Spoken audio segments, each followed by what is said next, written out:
اس کا حلال اور اس کا حرام، یہ سب کچھ انسان کی زندگی سے ختم ہو جائے گا۔ پیدا کریے، بلکہ آپ یہ کہیے کہ ہم رسول اللہ کے غلام ہیں۔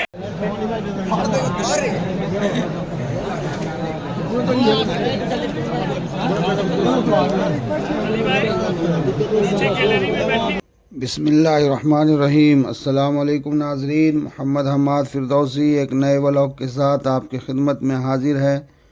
آج مورخہ 24/11/2024 کو پٹنہ کے گاندھی میدان کے باپو سبھاگار میں ایک عظیم الشان کانفرنس تحفظ آئین ہند قومی یکجہتی کا پروگرام رکھا گیا ہے، جس میں صوبہ بہار کے تمام گلی کوچے قصبے سے جمع غفیر مسلمانوں کا حضرت مولانا ارشد مدنی صاحب کے بلاوے پر لبیک کہتے ہوئے باپو سبھاگار میں جمع ہوئے ہیں، اور اتنا باپو سبھاگار بھر چکا ہے کہ بیٹھنے تک کا جگہ نہیں ہے۔ آپ دیکھ سکتے ہیں ناظرین کہ لوگ اندر تو پورا فل ہے ہی ہے، باہر میں بھی پورے لوگ بھرے ہوئے ہیں۔ تو دیکھتے ہیں حضرت آج کیا واعظ و نصیحت لیکن اسلام کا کام، اسلام کی تعلیمات اور اسلام کا نظام ان کی زندگی سے ختم ہو جائے گا، اور ایسے بھی حالات آ سکتے ہیں کہ قرآن جو اللہ کی کتاب ہے، اللہ کا کلام ہے، اس کلام کی آیات، الفاظ اور صورتیں باقی رہ جائیں گی، لیکن اس کی تعلیمات، اس کا حلال اور اس کا حرام، یہ سب کچھ انسان کی زندگی سے ختم ہو جائے گا۔ اور ایسے حالات آئیں گے کہ مسجدیں بڑی عالیشان ہوں گی، لیکن وہ مسجدیں ہدایت سے خالی ہوں گی، نمازیوں سے خالی ہوں گی، اور اگر نمازی ہوں گے تو اس نمازیوں کے دل اور دماغ دنیا میں لٹکے ہوں گے، اللہ کے سامنے خشوع اور خضوع کے ساتھ عبادت کرنے والے لوگ دنیا سے ختم ہو جائیں گے۔ میرے بھائیوں، میں آج اصلاح معاشرہ کے نام پر یہ پیغام جناب رسول اللہ صلی اللہ علیہ وسلم کا آپ کو دے کر کے یہ بتلانا چاہتا ہوں کہ اللہ کے نبی نے فرمایا کہ دیکھو، ایسے حالات مت پیدا ہونے دینا،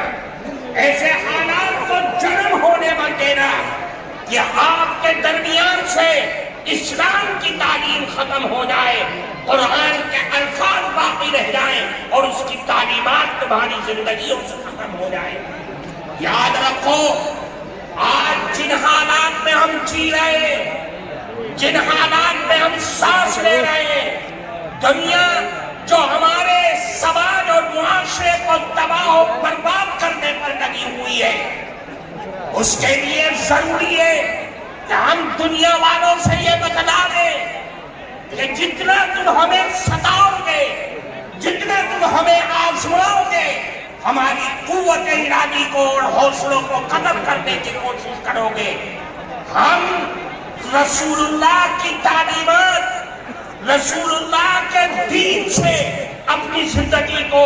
بالکل وابستہ کر کے تم کو دکھلا دیں گے، اور دنیا والوں کو یہ بتلا دو کہ رسول اللہ کی شان میں تم گستاخی کرو یا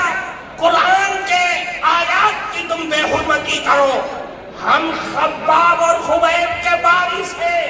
ہم بلال کے وارث ہیں، ہم جان تو دے سکتے ہیں لیکن رسول اللہ کا دامن نہیں۔ اپنی اولادوں کو بتلا دو کہ ہم سمیہ کے ظلم و ستم کو جانتے ہیں، اس نے اپنی جان دے دی کفار مکہ کی برسوں کی نوک پر، ہم سب کچھ جانتے ہیں، ہم اس سمیہ کے وارث ہیں جو جان تو دے دیں گے لیکن رسول اللہ کی تعلیم کو اپنی زندگی سے ختم نہیں ہونے دیں گے۔ تم پیچھے اٹھاؤ، اللہ کی کتاب پر پیچھے اٹھاؤ، رسول اللہ کی ذات پر پیچھے اٹھاؤ، یاد رکھو میرے آقا چاند اور سورج مسلمان تو تمہارا ہی منہ کالا ہوگا۔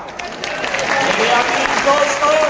میں آپ کو اس اسٹیج پہ یہ پیغام دینا چاہتا ہوں کہ آپ یہاں سے اٹھ کر کے جائیں، اپنی اولاد کی صحیح تربیت کریں اور ان کو وہ پیغام سنا دیں جو حضرت ابراہیم نے، حضرت یعقوب نے پیغام دیا تھا کہ اے لوگوں، وَوَصَّىٰ بِهَا إِبْرَاهِيمُ بَنِيهِ وَيَعْقُوبُ يَا بَنِيَّ إِنَّ اللَّهَ اصْطَفَىٰ لَكُمُ الدِّينَ فَلَا تَمُوتُنَّ إِلَّا وَأَنتُم مُّسْلِمُونَ۔ اے لوگوں، تمہارے لیے اللہ نے دین کو چن لیا ہے، دین اسلام کو چن لیا ہے۔ تم مر تو جانا لیکن دین اسلام کا دامن نہ چھوڑ دینا۔ میں آپ کو اس اسٹیج سے خیر سگالی کے طور پر یہ پیغام دینا چاہتا ہوں، اپنے اندر سے ڈر اور خوف کو ختم کرو اور یاد رکھو مسلمان کے دونوں ہاتھوں میں لڈو ہے، وہ جیے گا دین اسلام کے ساتھ جیے گا تو غازی بن کر کے جیے گا، اور اگر مرے گا دین اسلام پر تو شہید ہو کر کے مرے گا۔